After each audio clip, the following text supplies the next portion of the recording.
कल ईद है पर दिल विच एक अजीब जी उदासी है। रमजान साढ़े को ना चला गया है बड़ी खामोशी नाल। ये महीना असा बहुत कुछ सिखा गया। सब्र भी, मोहब्बत भी ते शुक्र भी।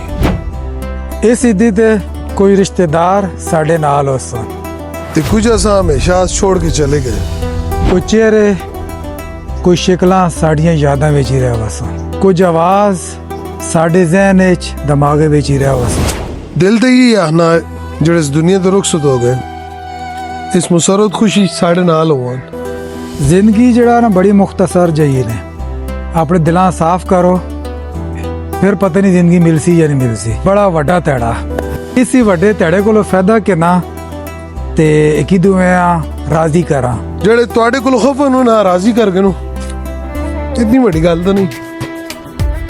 कोई रिश्तेदार, कोई अजीज, कोई यार दोस्त, बड़ा ध्याड़ा ने। असल जिंदगी, असल ईद ते असल खुशियां अपने नाल गुजारने नाल होना। अल्लाह ताला असां एक दुए दी कदर करने तौफीक अता करे।